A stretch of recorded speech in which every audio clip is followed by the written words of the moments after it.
And Nelson talk, Nelson. Prince less, they gang. Magic's bets in the cut, got the game on lock. Flipping dimes, calling shots, every move non-stop. 615 parlay slayer, player odds like dice. In the trap house, betting lines, making racks feel nice. Pushing the line, we don't fold, don't shy.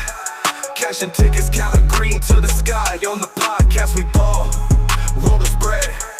Money talk, never walk, bets ahead. Parlay slayer stacking chips like you bricks. Magic's calling plays, mixing schemes so slick. Numbers on the board, all these digits don't lie. In this trap house sports, best we fly. Pushing the line, we don't fold, don't shy. Cashing tickets, counting green to the sky. On the podcast we ball, roll the spread. Money talk, never walk, bets ahead. Got your bankroll rising like the early morning sun.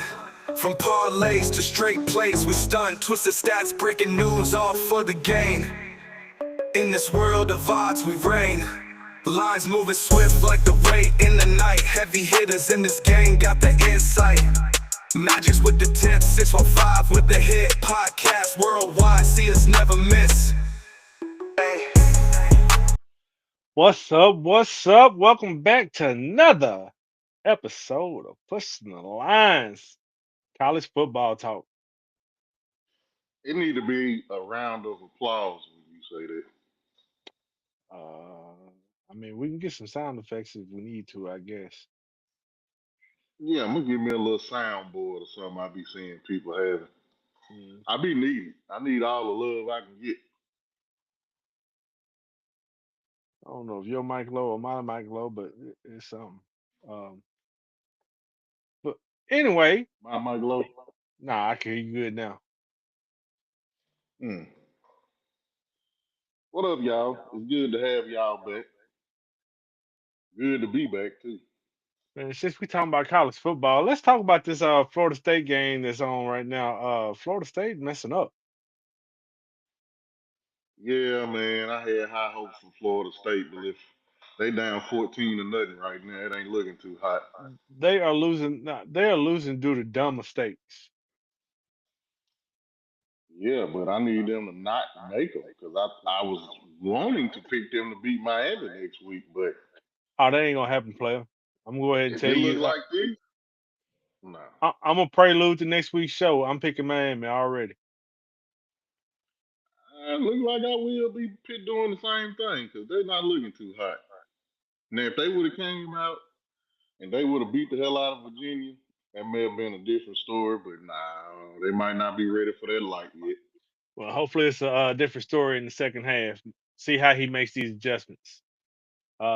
Is he gonna be like Nick Saban and Kirby Smart, make some adjustments and come back out hot? Probably not. You're right. But anyway, it's week 5 of college football. Let's get into this show so we can get out of here and enjoy watching this TCU and Arizona State game. And actually, we were not going to talk about that game as far as our show, but since it's coming on next, and I did send out a bet early in the week, I will touch on it. I don't like the fact that it's college football week 5 already. That means we damn near halfway over. It's Like going it too just started. fast. It's going way too fast. Going too fast. So the I think TCU game, I good. called it. I called it when TCU was plus 2.5. I think the odds have changed now. Yep, Uh, Arizona State is favored 2.5. Arizona State. Well, yeah, okay. So that's where it was when I got it. I'm still taking TCU plus 2.5. I think I did too. This Houston Oregon State game, it should be an ass kicking. One is 3-0 and one is 0-4. Yeah, I didn't even send anything out on that game. Got some news, man. I don't have we done the show since Mike Gundy got fired? Nope. Yeah, where's Mike I Gundy's gone? I almost forgot about that. You You know who say I what think is now? next, right? Billy Napier. I think somebody else gonna be gone before him. Dabo Sweeney. Dabo. If Dabo lose this week, chuck up the deuces. I think they'll give him enough respect to let him finish out the season. I think they'll do that for him. Unless he just get to the point to where it just looks like he's giving up and the team has given up. I think I want to say he's earned that right to finish out the season. Go to some bullshit bowl game, they douse him with Gatorade, and then they say he resigned. Well, I think you're right in that aspect that they probably should, but I also think we're at the point in college football where if you know you're going to fire your coach and you're going to have to pay a buyout, you go ahead and do it when you feel like you need to pull the trigger because the earlier you do it in the season, the more coaches, agents are going to start reaching out saying, "Hey, my guy's interested in this job." Yeah, it'd be Jimbo taking that job. Okay, we're going to I revisit that. think Jimbo is waiting on one of those big name type jobs because he's a big name type guy. I can see Clemson. I don't know about Florida. Florida seems a little different, but Florida's a I tough just place to go. it is a tough place to go. Now, if Kalen DeBoer, well, we'll get into that. We'll get into it. Anyway, man, we on week 5. Brandon, what up, bro? Oh boy, Uh, let me hit this chat, see who in here. yeah, that's Brandon. Brandon hit me up, man. So we going on to week 5. Number First, 21 USC versus number 23 Illinois. yep. So surprisingly, the Trojans are undefeated. They number 21. I think it's Jaden Mayava. He leads the nation in producing high value throws. That's a stat that a lot of people don't keep up with. Um, the run game is also producing a good yards per game average. Thing about USC since joining the Big Ten, they have struggled in the Big Ten road games, losing 4 out of 5. Illinois, they trying to shake off this ass whooping they got last week from Indiana. Shellacked. Yeah, it was pretty bad. Pretty bad. That loss exposed some weaknesses that they have in the defensive front and also in their offense. I feel like Illinois, they need to find a way to slow this game down and keep USC offense off the field, unless they feel like they can combat that efficiency that UFC offense play with. You know, earlier in the year when we were doing our little preseason preview and talking, we thought Lincoln Riley might be on the hot seat if he didn't start out good. I don't know if he heard us talking or what, but USC is a different animal right now than what we thought they were going to be. I mean, you Yep. got the offense humming at 52.5 points per game on a ridiculous 9.1 yards per play, which is best in the nation. And Illinois' defense just got torched for 63 by Indiana. If they ain't careful, it'll happen again. Man, quarterback play, you got Mayava. Like you said, he ranks top 15 nationally in efficiency, while Illinois' quarterback rating under pressure is bottom tier. USC sits top 5 in EPA per pass. Illinois is bottom half. I mean, you got to go with USC right here. Yeah, I was gonna say, sound like USC convincingly. -6 at -6.5, you have to take that. And honestly, I think USC's offense is playing a little sharper than Indiana's offense is playing. And if you look at how Indiana exposed them last week, Yeah. it might be a repeat this week. Once Illinois drops out of this top 25, it ain't no coming back to it this year. No. It may be a tough road. Maybe a tough road for Illinois, especially if they drop this one. If they drop this one, that's checkmate after that. 41-20. I'm calling it right now. 38-17. All right, we right there in the same range. All right, next game. This could be a sneaky good game. We got number 22 Notre Dame versus the Arkansas Razorbacks. Doing some research on the teams, trying to find some history. It's the first time they've ever met. The Irish trying to get back to 500. The offense looks to keep the momentum going that they found last week against, albeit Purdue. Jeremiah Love had his best game with 157 yards and 2 touchdowns. Once again, this is Purdue. Arkansas has one of the best offenses in the nation in terms of total yards per game. They got their weapon. They got Taylor Green. He's been stressful on defenses. All the while, he's thrown 4 interceptions this season, something he needs to work on. This defense is suspect too, giving up big plays and having trouble against balanced run and passing attacks. One thing about Arkansas, these turnovers are killing them. They had one last week against Memphis. They was going to go ahead in the game. Thrilling game. It was a good game. They go up the middle. Memphis player punched the ball out. Matter of fact, I think they've lost back-to-back games on fumbles this way. They have got to get that under control. Got to. But with that being said, with this defense being suspect, I look for Notre Dame to ride this momentum. Okay. So for those who don't know, I like to get any bets that I'm putting in for this show out early in the week. When I started doing my research for this game, the line was Notre Dame favored by 6.5. They're only favored by 3.5 right now. So I don't know what people are seeing that's making them move that line that way. But Notre Dame's defense looks average on paper, but they've already coughed up 24, 40, and 30 points. They've been getting gashed by big plays all season. Mm-hmm. Arkansas offense is I mean, they're electric right now. You got Tylen Green. Oh, Tylen Green. Taylor, but you Taylor, good, go Taylor ahead. Green. Tylen. They're top 50 nationally in scoring, averaging 43.5 points, and ranked Mm-hmm. 16 yards per play, which is 8 yards per play. Um, Green can kill you deep, or he can take it to run. The Hogs defense, they're nowhere near ready for Notre Dame's balanced attack.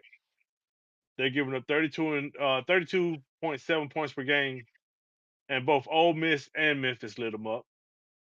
Yep. Um, this game, Arkansas plays tempo. They like to hurry it up. Uh, I decided not to touch the spread on this game. I'm going with I over think the 63 and a half. reason why that spread, excuse me, is going down the way it is. I don't think you can really trust either defense. You can't. That's the reason I didn't touch the spread or the money line on this game. I'm going with the over of 63 and a half. I think this is going to be Me a high too. scoring game. Arkansas, we don't give them enough credit. It's not UT, it's not the Big House or Columbus or nothing like that, but it can get pretty loud at Razorbacks. These How many SEC stadiums, how many they points tough did to they play. have? It was Ooh. 63 points scored last week versus with them in Memphis. Yep. Mm-hmm. That was a hell of a game too. Yeah, it was. Good game. All right, here go one of the here go one. I'm gonna tell you, man, this slate of games this week may be better than the slate we had week 1. I truly believe it. College football been real good this year. So you remember that first game we talked about, that Texas versus Ohio State game, Mm-hmm. 1 versus 2, and the one was the underdog. Yep. Here we go again. Here we go again.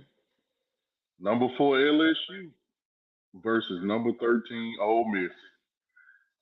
Game is affectionately called the Magnolia Bowl. Uh, the last games have been these last games. They have been thrilling. Last season, they played a 26-29 overtime game.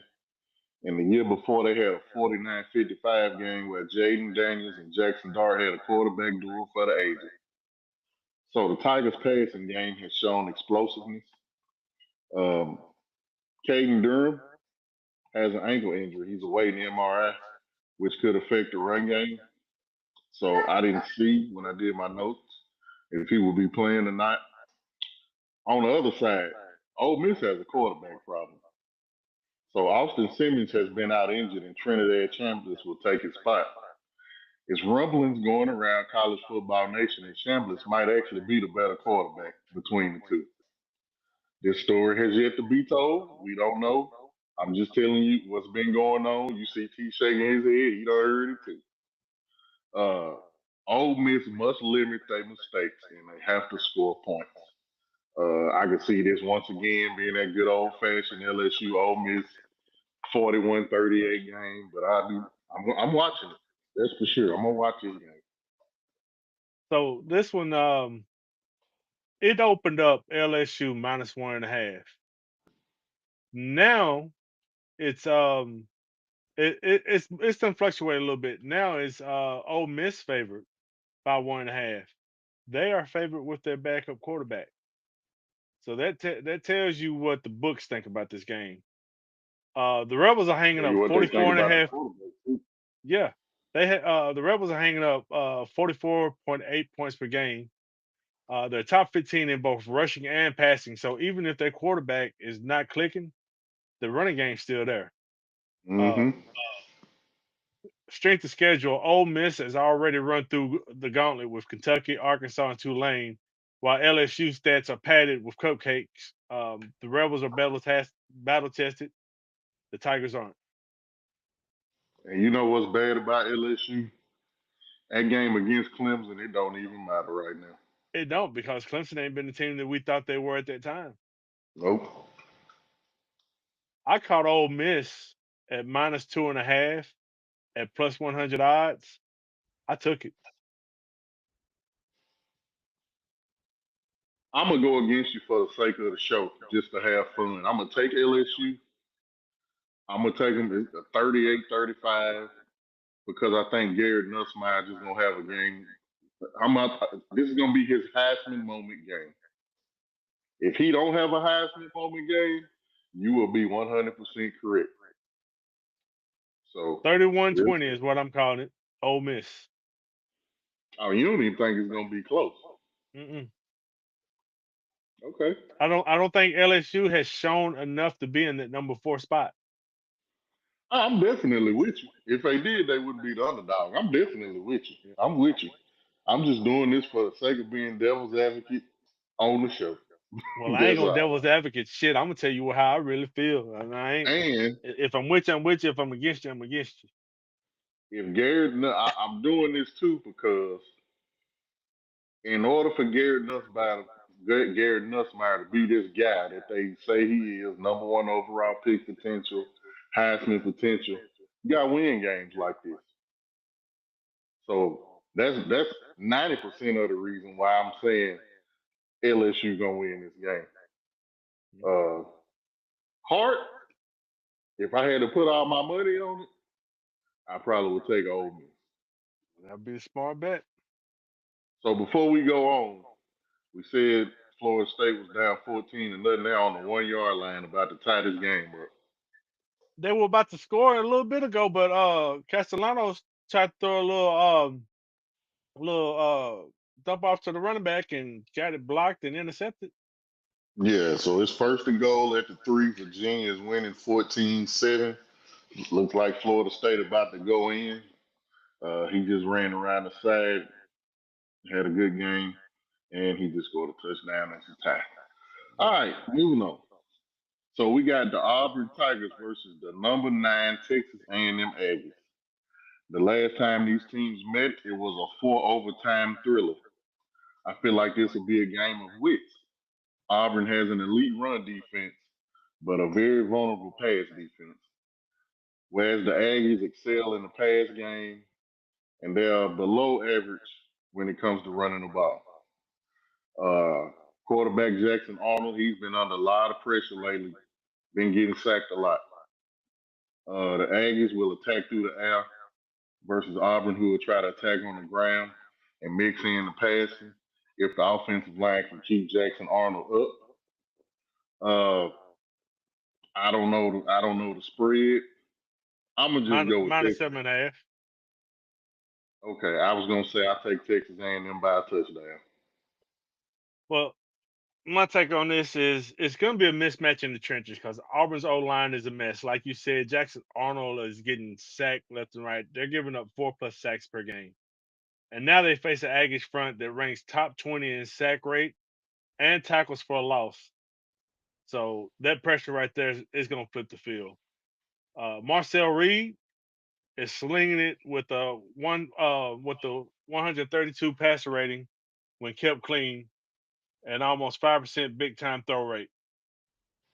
Auburn secondary is soft with the 93rd versus the pass, and their pressure rate is bottom of the country. So Reed would have time to cook. I think this is going to be a game that's going to be in Texas A&M favor. I caught them at -6.5, and I took that. So we both on the Aggies. Aggies. Marcel Reed. He from Nashville. He should be involved here. Oh Lord, stop that. I think we All had right. a quarterback at that time when he went to Texas A&M. So let that kid go be great wherever the hell he want to go. So let's try this one on for size. Let's see if we'll agree on this one. We got number 11 Indiana coming off the ass whooping that we just mentioned to Illinois, going up against the surprisingly for the last 2 games, high-powered offense Iowa Hawkeyes. So this Hoosiers offense with Fernando That don't Mendoza, sound right. It's an oxymoron, honestly. It's an oxymoron. But the Hoosiers offense with Fernando Mendoza, explosive, putting up big numbers in the air, completing all the red zone opportunities pretty much. Defense ranks as one of the best scoring defenses in the country. This Indiana team just may be good. It may be time to just, we're going to have to put some respect on Indiana, but we'll see. They got a tough road test with Iowa. Iowa is always strong on both lines, offense and defense. Of course, they're going to bring that physical run game, that disciplined defense. That's the Iowa Hawkeye way. The Hawkeyes struggle with the passing game, but they have averaged 43 points in the last 2 games. Yes, the Iowa Hawkeyes. They have struggled against ranked teams, which has been detrimental as far as their bowl status, the college football playoff status. Iowa has won 8 of the last 9 versus Indiana.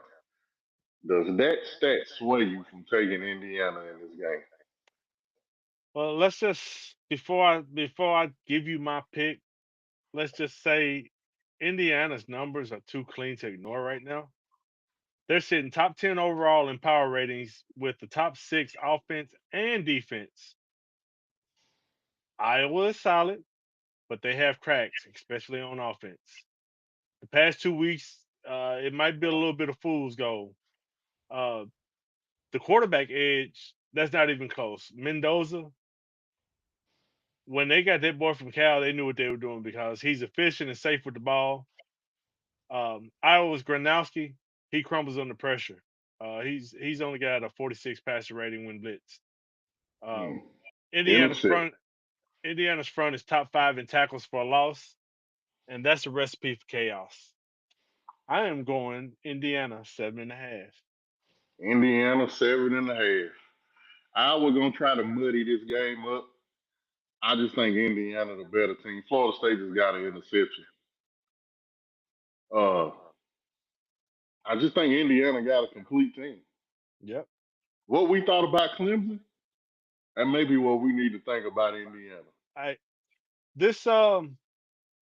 The way they're playing right now has people talking about Signetti to Florida. And I can believe it.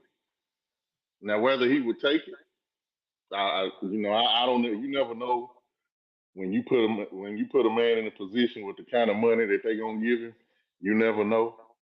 But the way he got Indiana playing, he should be on top of everybody's coaching list right now. He might get a contract extension or a raise at the end of the season just to keep him around. Yeah.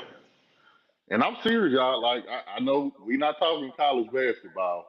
I'm serious. Indiana got a legit contending college football team right now. They have been playing the portal.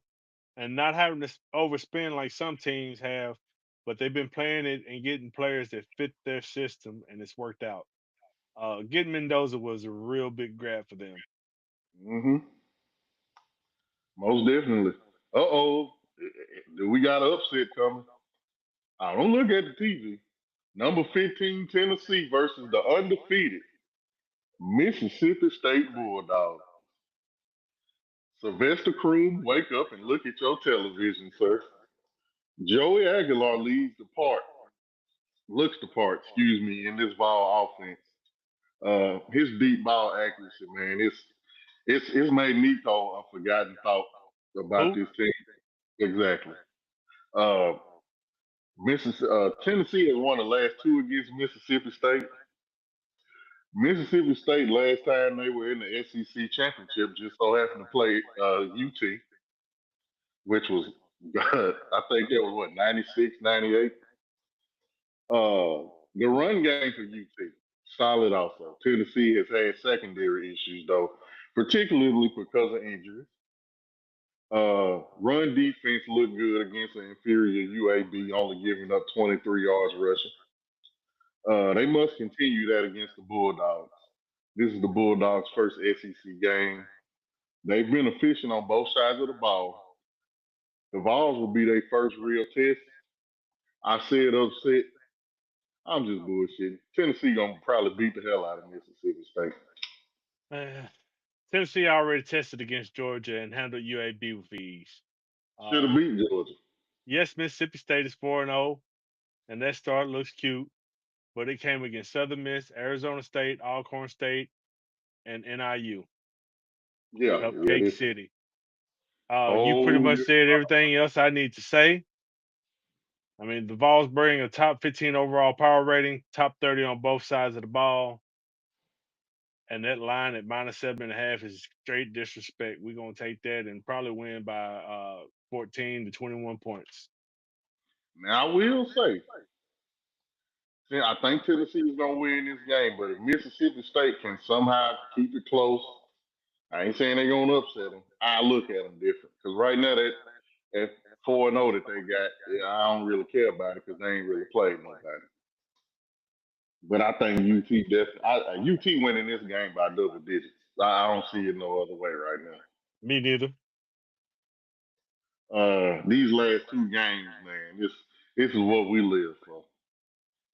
Number 6 Oregon Ducks versus the number 3 Penn State Nittany Lions.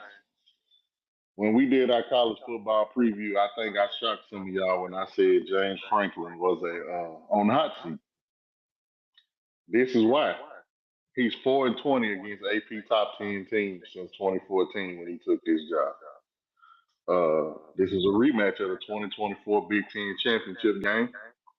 It's a whiteout game in Happy Valley. Those games are some of the loudest college football games I've ever seen on TV. You cut your surround sound on, it sounds like you're at the game. It's loud. Dante Moore for the Oregon Ducks, he's been super efficient, has a high completion rate with 11 touchdowns and 1 interception. This Oregon Ducks defense, it has struggled with stopping the run, but have average good offensive balance. Penn State needs this game. Drew Allen needs this game. The coach needs this game.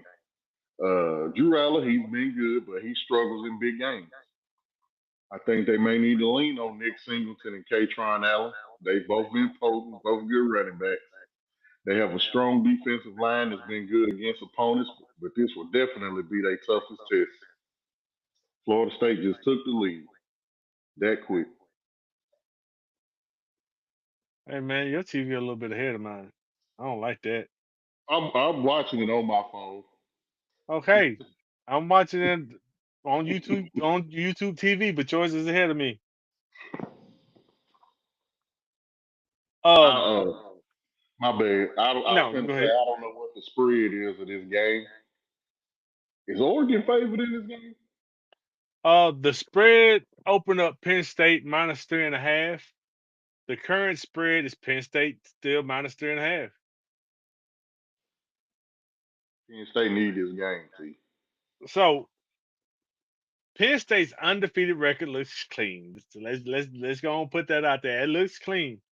But if you peel back the schedule, it's nothing but cupcakes. They haven't covered once this season, and now they're laying points against Ducks team that's way more battle tested than the teams they have already been up against.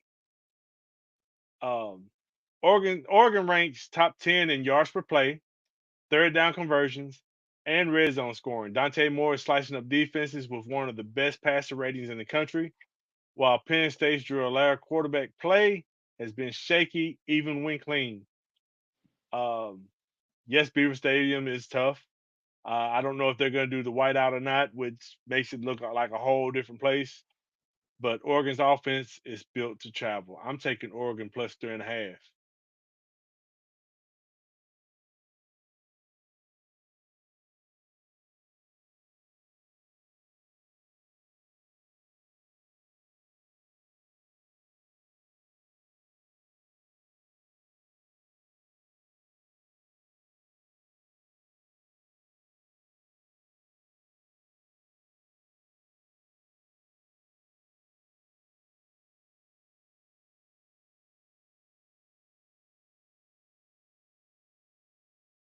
Mike, you there?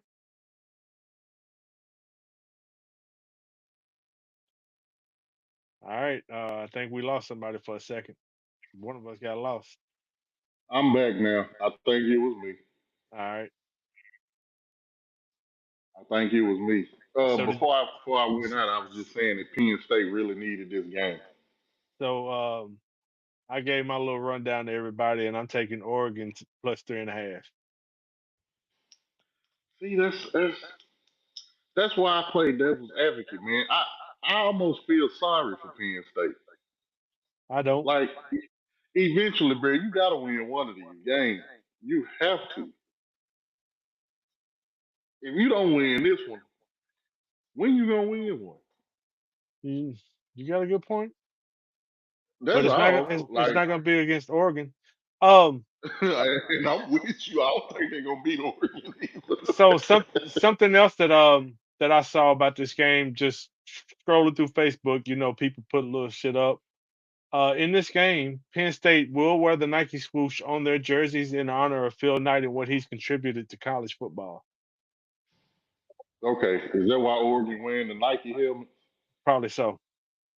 Yeah, they got some special Nike helmets to say "just do it" on the back. Okay, that's dope. That's dope. I like that. Uh, only reason that I'm willing to go and play devil's advocate is because, like I said, the Dutch defense struggles with stopping the run.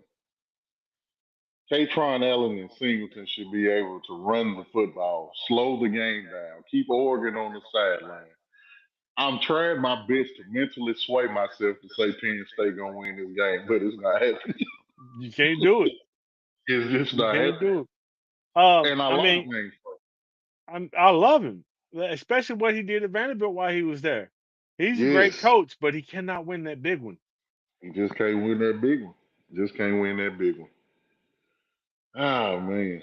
Speaking of another coach, last but not least, man, I know this is gonna rub a lot of people the wrong way. We got the number 17 Crimson Tide, Alabama. They about to go into Athens. They're gonna play Georgia number 5. Kirby Smart is 1-6 against Alabama. The one he won was the big one though. Georgia has not lost a game at home since October 2019. They have the longest home winning streak in the nation. Good news for Alabama, they should get running back Jam Miller back from his collarbone injury. Ty Simpson is continuing to improve as the Tide have a top 10 value passing grade. Georgia's defensive line, as usual, is one of the best in the country. Secondary is a little suspect. They've given up a few big plays in the defense on the defensive end. Kalen DeBoer needs this game to prove he can compete with the big name SEC opponents. That was my last sentence of my notes. So that game that Alabama dropped this season had the fans chomping at the bit. to get Kalen DeBoer out of there. I've seen so many memes and stuff about how he should be fired, this and that and the other. But you Hmm. haven't heard that the past couple of weeks. Not at all. Right now, Alabama is battle tested. They've already went toe to toe with Florida State and Wisconsin. Georgia's biggest test was Tennessee, and they barely scraped by. I actually should have lost that game. Um, and strength of schedule, it matters. Yep. Alabama's passing game is cleaner, more explosive, and turnover free. Georgia quarterback play has been shaky under pressure. Bama has zero giveaways this year. You hear me? Dang. Zero giveaways. Georgia averages over one per game. In a tight spread game, that could be the difference between covering and crying. Ryan Williams can take advantage of this Georgia secondary, I but agree. he can't if Ty Simpson don't have time to throw. And Georgia lives they live off the run. Yep. But if Alabama jumps ahead early, Georgia's gonna have to They- pass. They're gonna have to throw the ball. And people might think I'm crazy for saying this. Hold on. Let's see what the line is on this game. It opened up to 2.5 in favor of Georgia. I It's was gonna still say, sound like you want to take Alabama. it's still 2.5 in favor of Georgia. It don't sound like I'm taking Alabama. I caught it at +3. I took +3. I didn't. I ain't gonna say took. I caught it at +3. I took +3 because I think it's gonna be a close game. I think it's gonna be at least a 3-point game. So either I'm gonna win my bet or we're gonna push and get our money back. That's my thoughts on it. Taking Georgia by a touchdown. What? Okay, devil's advocate. I think 24. Alabama's ready. I'm 31-24. I just I gotta see two things from Alabama. I need to see. Has Ty Simpson really improved? Can Caleb DeBoer outcoach or at least match wits with Kirby Smart? And that's gonna be the tough part. It's gonna be hard to match wits with Kirby Smart because Kirby can go in down at halftime, but his halftime adjustments are always on point. Yep. And then too, typical Georgia Alabama. The game may start out slow. It may be 10-7 or 10-3 at halftime. End of the game, it may be 38-31. That's why I'm leaning towards Georgia. I just Kirby Smart and them halftime adjustment, man. He's one of the best. He's one of the best. So before we get out of here, we got Thursday night football and we got an early game. I mean, sorry, we don't have Thursday night football. Thursday is over. That's how Sunday bad morning. that's how my work week is gone. I don't even know what fucking Yeah. day it is. But we got Sunday morning football at 8:30 Central Standard Time, and it is Minnesota. Who was it? Minnesota and who? Minnesota, Pittsburgh. Minnesota and Pittsburgh. Yeah. I actually put in a couple of bets on this game. I got a question, NFL question for you. What's up? I was gonna save it, but I actually want to post it. I want to have a discussion. Who's been more of a disappointment as a number one overall seed? Kyler Murray or Trevor Lawrence?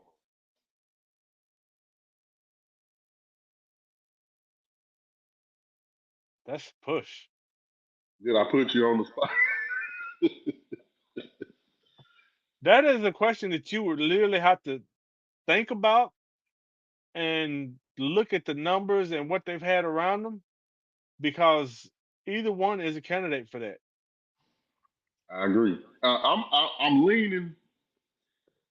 I want to kind of say Trevor Lawrence, but I've seen a glimpse of what Kyler Murray could be when he had Cliff Kingsbury. I've seen what Kyler Murray played a pretty good game last night. He didn't play bad. He didn't. We I want mean, we want to early it was blame rough. It was rough. Absolutely. Kyler Murray threw 2 interceptions last night, and neither one of them was his fault. Uh, let's see. Abe said Trevor has some excuses with head coach, but I think it's Kyler. See, I'm the other way around. Trevor Lawrence was this godsend when he was in college. He was one of the best quarterbacks coming out. He went to Jacksonville. I think when they went up, they was down 27-0 to the Chargers. He came back. He brought them back. I think that was supposed to be his coming out party. Trevor Lawrence has had Doug Peterson. Doug Peterson is one of the best offensive minds in the game, and he took us to our first Super Bowl with a backup quarterback.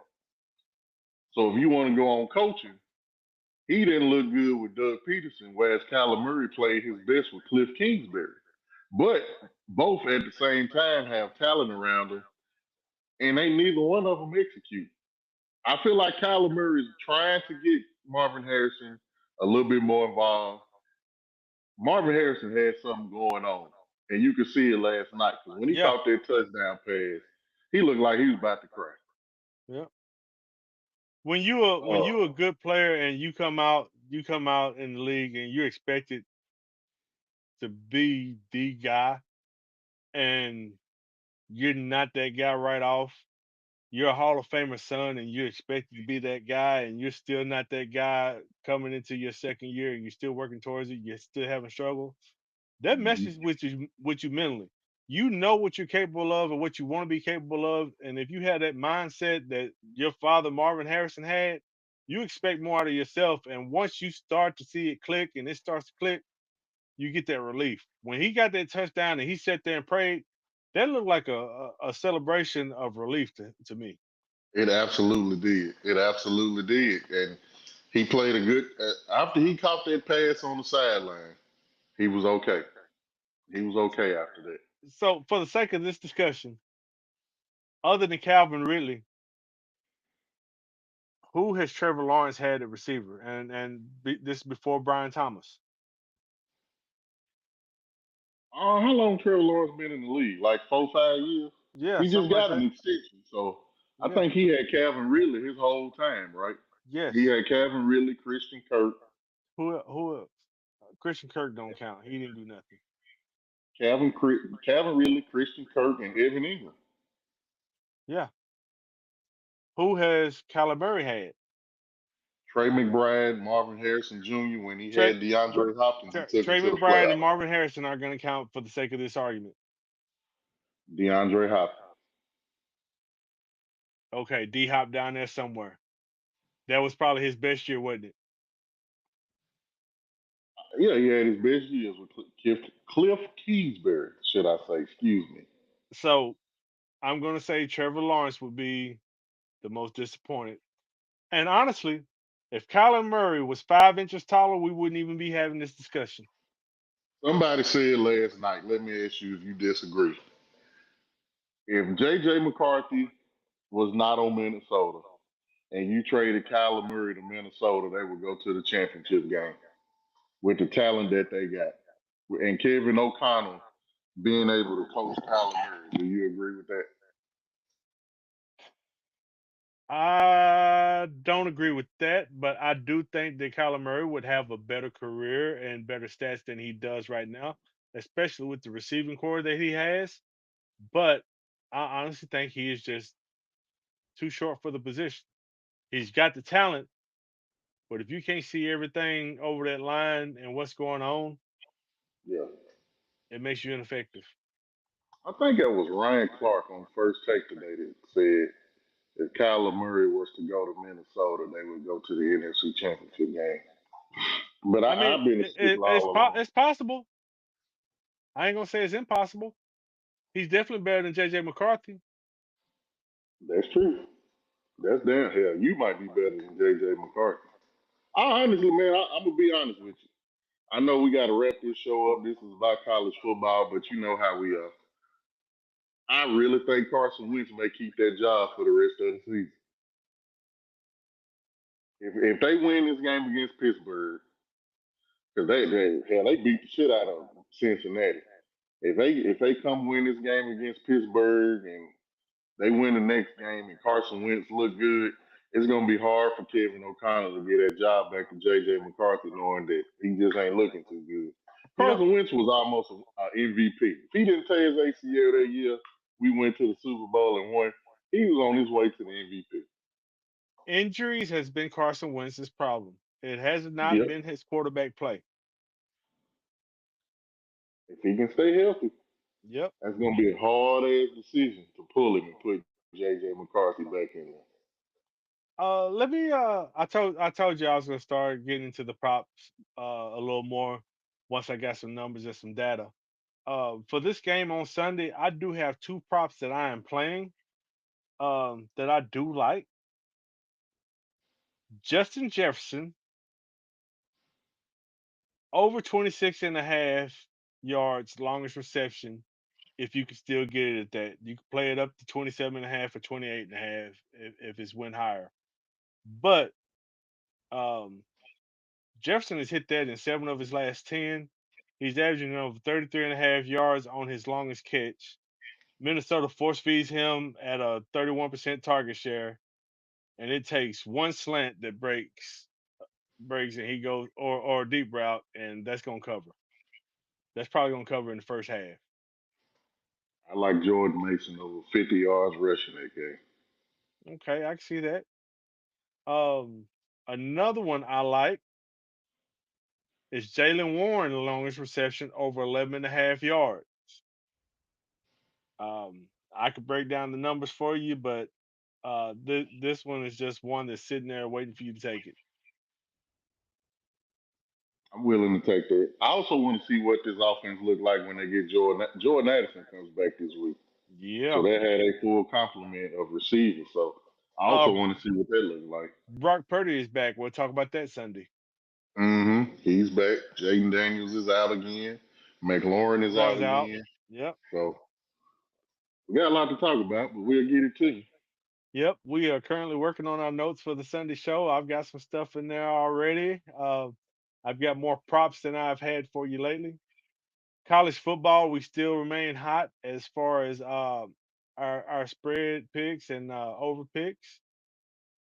We just need to get this NFL on track. I ain't gonna lie to you. NFL. I've been a little bit off on my football picks on NFL, but I remain hot in college football. NFL is going well. I've hit a few bets. We gonna put them in. We gonna put them in. We gonna see. Derrick Henry got to quit fumbling this goddamn ball. Though. I know that. Lord have mercy, tell me about it. We can end it on that. I almost won my fantasy league last week, but that fumble took me out of it. Oh yeah, I forgot. So me and T played each other last week. We'll talk about that on Sunday. Hey, We can talk about man, that. no, we can talk about it right now. That was a good game, man. Congratulations. It was a hell of a game. It was a hell of a game. I was scared to death. I knew I was gonna lose because I think you had Jameer Gibbs and Jamison Williams. I had Jared Goff and Jake Bates. Mm-hmm. And Jameer Gibbs was just he was having a game. But Whew. all the big running plays was made by David Montgomery. Yep. And I almost had a heart attack because when David Montgomery broke out and he went for that 70, I thought it was Gibbs. I was like, well, fuck it. I done lost now. It's over with. And then I seen him catching up to him. I seen the defense catching up to him. And I said, oh, that's Montgomery. I'm good. Yeah, Get the shit out of that there. was a good one. We finna get out of here, man. This Florida State Virginia game is good. It's 21-21 at the half. This WNBA game I'm watching, the Aces and this Aces game is good. They playing the Fever. It's 46-47. Third quarter midway through. It's fall time, man. Happy fall. Yep. I We'll love see it. y'all on Sunday. It's getting to that football weather. Getting in the football weather. I'm going fishing Saturday morning.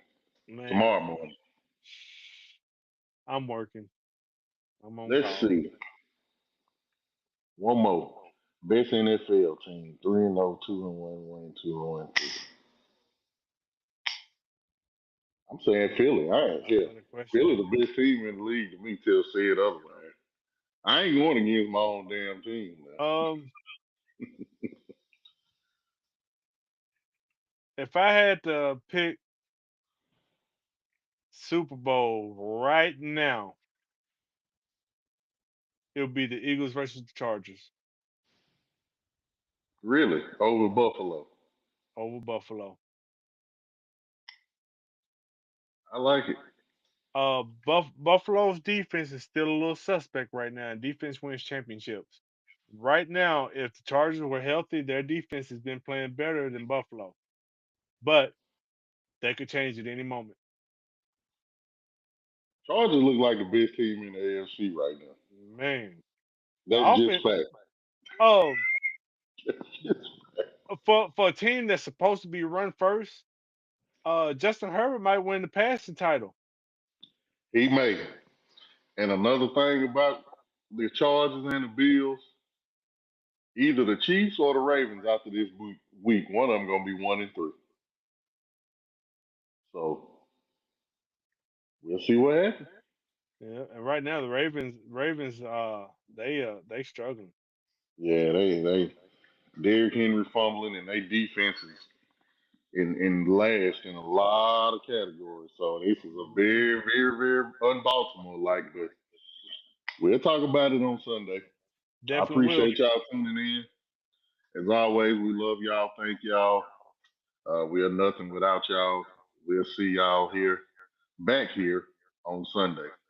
Appreciate y'all. Definitely hit us up if you got any questions or you got a game that you want us to look at or a specific bet you want us to look at. I'll give you my opinion on something that I ain't already looked at. Yep, absolutely. Brandon, text me that question. We will see y'all Sunday around 10:30 a.m. Put on bars. Be ready. Hey. And Nelson talk, Nelson. Princess, and gang.